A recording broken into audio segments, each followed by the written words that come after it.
बिस्मिल्लाहिर्रहमानिर्रहीम। अस्सलाम वालेकुम। वालेकुम अस्सलाम। Welcome to HR academy. आज का सेशन है ग्रेड 9 के स्टूडेंट्स, जो केमिस्ट्री के स्टूडेंट्स हैं उनके लिए, और बहुत ही इंपॉर्टेंट सेशन है आज का। फंडामेंटल ऑफ केमिस्ट्री में जो हमारा आज एसएलओ हम कवर करेंगे वो है what is valency. Valency is very very important, जो अगर अच्छी इसकी फाउंडेशन बन जाती है तो केमिस्ट्री आगे समझने में आपको बहुत आसान होगी। लिहाजा इंट्रोडक्शन टू वैलेंसी की वैलेंसी होती क्या है। Valency is the combining capacity of an element. ठीक है, कोई भी एलिमेंट किस तरह से दूसरे एलिमेंट्स के साथ कंबाइन होगा कंपाउंड्स को फॉर्म करने के लिए, ये कंबाइनिंग कैपेसिटी क्या कहलाती है, वैलेंसी कहलाती है। It tells how many atoms of hydrogen और a monovalent element an atom can combine with. यानी हाइड्रोजन जो कि एक मोनोवेलेंट एलिमेंट है, मोनोवेलेंट से क्या मुराद है, इसकी वैलेंसी क्या होती है, 1 होती है। ठीक, तो जो मोनोवेलेंट हाइड्रोजन एटम है वो किसी दूसरे एटम के साथ किस तरह कंबाइन होगा। It is based on the number of electrons lost, gained और shared to complete the outermost shell. अच्छा, यहाँ पर एक बात याद रखिए, कोई भी एटम होता है उसका जो आउटर मोस्ट शेल होता है उसको, उसमें इलेक्ट्रॉन्स के नंबर्स कंप्लीट होना बहुत जरूरी है। अब कंप्लीट मींस क्या, कि कंप्लीट क्या होते हैं, ये आपको अच्छी तरह पता है कि जो एटम होता है उसके सेंटर में न्यूक्लियस होता है और बाहर ऑर्बिट्स होते हैं जिनमें इलेक्ट्रॉन्स गर्दिश कर रहे होते हैं। ठीक है, अब ये जो ऑर्बिट्स हैं या शेल हैं, इनके नाम होते हैं K shell, L shell, M shell, N shell, O and then P shell. ठीक है, तो अगर कोई एलिमेंट ऐसा एलिमेंट है जिसके पास सिर्फ के शेल है तो उसके पास आउटर मोस्ट शेल में 2 इलेक्ट्रॉन्स का होना जरूरी है। लेकिन अगर के अलावा एल, एम, एन, ओ, पी कोई सा भी शेल है तो उसमें ये अगर आउटर मोस्ट शेल इनमें से कोई शेल है तो उनमें इलेक्ट्रॉन्स का 8 होना जरूरी। उसमें 8 इलेक्ट्रॉन्स नहीं है तो इसका मतलब ये है कि वो फिर या तो इलेक्ट्रॉन लूज करेगा या फिर वो गेन करेगा या फिर वो शेयर करेगा। ठीक है, तो आउटर मोस्ट शेल का कंप्लीट ना होना is one of the biggest reason कि कोई भी एटम जो है वो बॉन्ड बनाता है कंपाउंड बनाने के लिए। अच्छा, बॉन्ड बनाना है या इलेक्ट्रॉन देना है लेना है, देकर लेकर या शेयरिंग करके वो क्या गेन करता है, वो स्टेबिलिटी गेन करता है। ठीक है, वजह क्या है कि कोई भी एटम इलेक्ट्रॉन दे, ले या फिर शेयर करे to gain the stability. Stability means कि आउटर मोस्ट शेल में 8 इलेक्ट्रॉन्स हो या फिर 2 इलेक्ट्रॉन्स हो। आई होप कि ये रीजन समझ में आ गई होगी why any atom lose, gain और शेयर द इलेक्ट्रॉन। ठीक है, to gain the stability, stability means to complete the outer most shell. Right, next, why is valency important. Valency की अहमियत क्या है। Number 1, helps determine the how elements form compound, कि कोई भी एलिमेंट जो है वो कंपाउंड किस तरह बनाएगा, हाइड्रोजन ऑक्सीजन के साथ किस तरह मिलेगा। ठीक है, अगर हम बात करते हैं किसकी, वाटर की बात करते हैं, तो वाटर में हाइड्रोजन और ऑक्सीजन हमें पता है। ये हाइड्रोजन ऑक्सीजन के साथ किस तरह मिलेगा, ये डिटरमिन कौन करेगा, किस चीज से होगी, डिटर्मिनेशन इसकी वैलेंसी से होगी। And valency explains the ratios in which elements combine. अब देखिए, हाइड्रोजन और ऑक्सीजन में रेशियो क्या है, 2:1। हाइड्रोजन के 2 एटम्स हैं, ऑक्सीजन के कितने एटम है, 1 एटम है। तो valency determines the ratio. Valency ही ये बताती है कि क्या रेशियो होगी 2 एटम्स की अगर वो कंबाइन होकर कोई मॉलिक्यूल या कंपाउंड बना रहे हैं।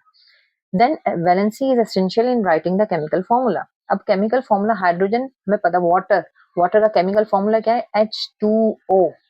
अब ये H2O हमने कैसे लिखा है, इसकी वैलेंसी की मदद से लिखा है। H2O वैलेंसी कैसे बता रहा है, 2 यानी ऑक्सीजन की वैलेंसी -2 है, यहाँ पर कोई नंबर नहीं लिखा, इसका मतलब है हाइड्रोजन की वैलेंसी कितनी, 1 है।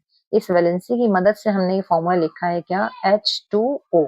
सो valency is essential in writing the chemical formula. Then next, valency and the product table. अगर हम प्रोडक्ट टेबल को देखें, उसको देखते हुए हम डिटरमिन करेंगे वैलेंसी क्या होती है। Number 1, element in the same group have the same valency. यानी अगर कोई पर्टिकुलर ग्रुप होगा उसके जितने भी एलिमेंट्स होंगे उनकी वैलेंसी क्या होगी, सेम होगी। मींस ग्रुप 1 की अगर हम बात करें तो ग्रुप 1 में जितने भी एलिमेंट्स होंगे उनकी वैलेंसी +1 होगी। अब अगर हम ग्रुप 2 की बात करते हैं तो उनमें जितने भी एलिमेंट्स हैं उनकी वैलेंसी कितनी होगी, +2 होगी। अब प्लस का मतलब होता है डोनेशन, ये डोनेट करेंगे 1 इलेक्ट्रॉन। और अगर +2 वैलेंसी, इसका मतलब ये डोनेट करेंगे कितने इलेक्ट्रॉन, 2 इलेक्ट्रॉन डोनेट करेंगे। देन ग्रुप 7 की वैलेंसी जो होती है वो -1 होती है। देन ग्रुप 8 की वैलेंसी क्या होती है, 0 होती है। ये स्टेबल एलिमेंट्स होते हैं और इसीलिए क्या कहलाते हैं, नोबल गैसेस कहलाते हैं। यानी इनके आउटर मोस्ट शेल क्या होता है, कंप्लीट होता है। अगर के शेल है तो उसमें 2 इलेक्ट्रॉन्स होंगे, और अगर के अलावा कोई भी शेल है, कोई भी ऑर्बिट है, तो उसमें कितने इलेक्ट्रॉन्स होंगे, 8 इलेक्ट्रॉन्स होंगे। दिस इज द रीजन कि इनके आउटर मोस्ट शेल कंप्लीट है तो वो क्या है, स्टेबल है, and they will never form any bond. ना वो शेयर करेंगे, ना वो गेन करेंगे, ना वो लूज करेंगे इलेक्ट्रॉन को। ठीक है, अगर हम इस टेबल को देखें तो हमारे पास अगर हमारा कौन सा ग्रुप है, ग्रुप 1 है, ठीक है। ये हमारा फर्स्ट ग्रुप है जिसकी वैलेंसी +1 होगी, देन हमारा ये सेकंड ग्रुप है जिसकी वैलेंसी +2 होगी, देन हमारा कौन सा ग्रुप है, थर्ड ग्रुप, इसकी वैलेंसी +3 होगी। फिर फोर्थ ग्रुप में क्या होता है, +-4 होती है, यानी 4 इलेक्ट्रॉन ये गेन भी कर सकते हैं, लूज भी कर सकते हैं। देन 4 के बाद जो वैलेंसी चलेगी वो नेगेटिव -3, -2, -1 एंड देन हमारे पास नोबल गैसेज आ जाती हैं जो कोई भी इलेक्ट्रॉन ना तो लेंगे, ना देंगे और ना शेयर करेंगे। अच्छा, फिर वैलेंसी एंड प्रोडक्ट टेबल में ही देखिए, अब ये आपका एक वैलेंसी टेबल बना हुआ है। ग्रुप 1 वैलेंसी कितनी शो कर रहा है, +1 शो कर रहा है, ठीक है। ग्रुप 2 जितने भी एलिमेंट्स हैं उन सबकी वैलेंसी क्या हो जाएगी, +2 हो जाएगी। +1 यानी 1 इलेक्ट्रॉन देंगे, +2 यानी 2 इलेक्ट्रॉन देंगे। देन +3 ग्रुप, थर्ड ग्रुप, हमारा थर्ड ग्रुप है, उसमें कितनी वैलेंसी है, +3 यानी आराम से 3 इलेक्ट्रॉन्स दे देंगे। 4 पे आइए तो यहाँ पर +-4 हो सकती है, ठीक है, कि अगर आगे कोई ये किसी ऐसे एलिमेंट से कंबाइन हो रहे हैं कि वो आसानी से इलेक्ट्रॉन लेंगे तो इनकी +4 वैलेंसी हो जाएगी। लेकिन अगर कोई ऐसा एलिमेंट आ रहा है कि जो इनको इलेक्ट्रॉन दे देगा तो इनकी वैलेंसी फिर क्या हो जाएगी, -4 हो जाएगी। इस फोर्थ ग्रुप के बाद जो ग्रुप्स आएंगे फिर वैलेंसी नेगेटिव में चलेगी, यानी 4 के बाद -3 कौन से ग्रुप की, फिफ्थ ग्रुप की। देन फिफ्थ के बाद कौन सा ग्रुप आया, सिक्स ग्रुप आया, सिक्स ग्रुप की वैलेंसी क्या हो गई, -2 यानी ये 2 इलेक्ट्रॉन लेंगे। देन सेवेंथ ग्रुप, ठीक है, इनके पास एक इलेक्ट्रॉन इनको चाहिए होगा, ये 1 इलेक्ट्रॉन लेंगे इसलिए वैलेंसी क्या हो जाएगी, -1 हो जाएगी। और जबकि 8 ग्रुप इसका मतलब है कि इनके आउटर मोस्ट शेल में कितने इलेक्ट्रॉन है, 8 इलेक्ट्रॉन है, इसीलिए ये स्टेबल एलिमेंट्स हैं, ये कोई इलेक्ट्रॉन नहीं देंगे, ना इलेक्ट्रॉन लेंगे, ना शेयर करेंगे, इसीलिए इनकी वैलेंसी क्या हो जाएगी, 0 हो जाएगी, ठीक है। So this is the valency table, जिसकी मदद से आप आसानी से बता सकते हैं कि कोई एलिमेंट जिस ग्रुप से बिलोंग करता है उसकी वैलेंसी क्या होगी। और ये याद रखिए कि सेम किसी भी ग्रुप में जितने भी एलिमेंट्स मौजूद होंगे उन सब की वैलेंसी क्या होगी, सेम होगी। नेक्स्ट क्विक रूल्स मैं आपको बता देती हूँ to determine the valency.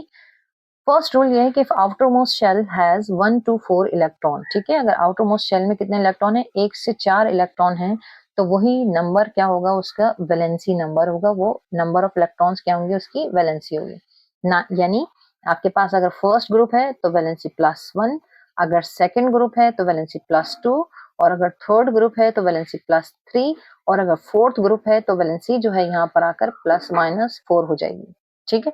Second rule क्या है, if outer shell has greater than 4 electrons, अब जाहिर है 4 ग्रुप के बाद क्या होगा, शेल में इलेक्ट्रॉन्स 4 से ज्यादा हो जाएंगे, तो उस सूरत में हम वैलेंसी कैसे बता सकते हैं, आप 8 में से उस नंबर को माइनस कर दीजिए, तो जो नंबर आएगा वो क्या होगा, उसकी वैलेंसी होगा। लाइक अगर हम बात करते हैं फिफ्थ ग्रुप, ठीक है, फिफ्थ ग्रुप है, तो इसकी वैलेंसी आप कैसे बताएंगे, 8 - 5, ठीक, वैलेंसी क्या आ जाएगी, -3 आएगी। ये मैंने भी आपको पहले बताया था कि जब +-4 हो गया तो +-4 के बाद वैलेंसी माइनस में चलेगी। अब अगर हम बात करते हैं हमारा सिक्स्थ ग्रुप है, ठीक है, तो इसको हम कैसे डिटरमिन करेंगे, आप 8 में से माइनस करेंगे 6 को, नंबर आएगा 2 और वैलेंसी क्या हो जाएगी, -2 हो जाएगी।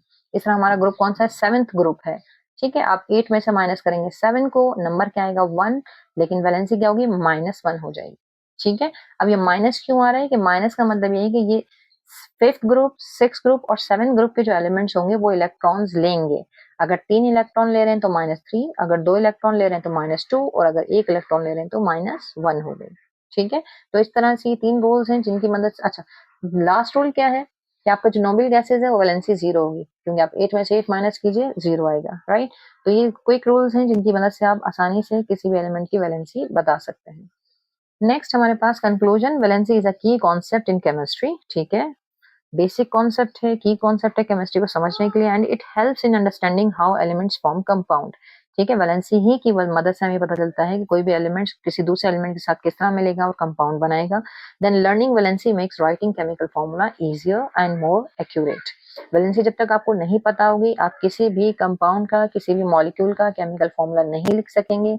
अगर मैं लिख रही हूँ क्या H2O वाटर का फॉर्मूला है, तो मैं इसकी वैलेंसी की मदद से लिख रही हूँ। अगर मैं NaCl सोडियम क्लोराइड लिख रही हूँ तो मैं इसकी वैलेंसी की मदद से लिख रही हूँ। सोडियम क्लोराइड का मतलब ये है कि यहाँ कोई नंबर नहीं है, इसका मतलब है 1 है, तो सोडियम की वैलेंसी +1 है, ठीक। और फिर सोडियम के नीचे कुछ नहीं है तो इसका मतलब 1 है, और क्लोरीन की वैलेंसी क्या है, -1 है। +1 यानी सोडियम ने एक इलेक्ट्रॉन दिया है और क्लोरीन ने एक इलेक्ट्रॉन क्या है, लिया है, ठीक है। तो वैलेंसी ही की मदद से हम किसी भी कंपाउंड का केमिकल फॉर्मूला लिख सकते हैं। सो आई होप कि आपको अच्छी तरह समझ में आ चुका होगा। So my dear viewers, if you have any question, please send your question in the comment box. We will answer question. Don't forget to like, share and subscribe. Take care of yourself. Allah Hafiz.